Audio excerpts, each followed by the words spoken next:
Ayan, ano nga ba ang dapat gawin ni Viancy para sa ganon ay mabura sa kaisipan ni Edo yung mga old memories po nila?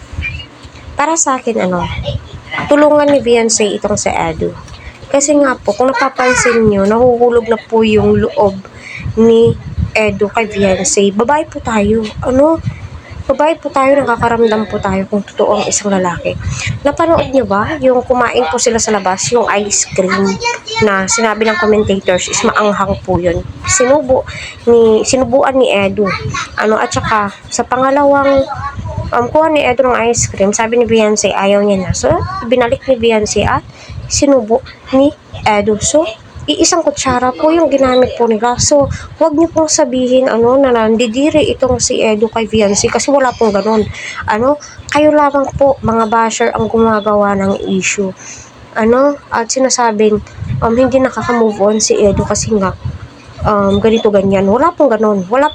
Kaya nga itong si Edo is willing po siya natulungan siya ni Viancy. Kaya Viancy, ikaw kasi ikaw yung nakakaramdam kung yung feelings ni Edo sa'yo, kung totoo si Edo sa'yo, ikaw mismo yung nakakaramdam. Kasi babae po kami. At napapanood namin, yung eye-to-eye contact po ninyong dalawa, isa pool na sa pool. Para sa akin, magtulungan kayong dalawa.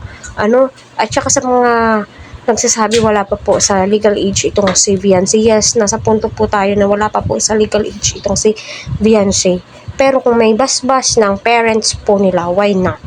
Diba? At saka age doesn't matter. Ngayon nga, tignan nyo, yung mga bata ngayon, nasa 16, yung iba buntis na. Di naman po tayo sa nagmamadali kasi pina-prioritize po natin dito is yung kinabukasan ni Viancy. Kasi nga, Kalingap Prab, di ba yung pangalan po na Kalingap at hindi po yan hahayaan ni Kalingap Prab itong si Viancy ay mapasama. So tama po yung mga comments po ninyo na Viancy, magtulungan kayo, tulungan mo itong si Edo kasi wala naman ibang makakatulong kay Edo kundi ang kanyang ka-love team. Opinion ko po yan, kaya wag niyo pong masamain mga kalingap.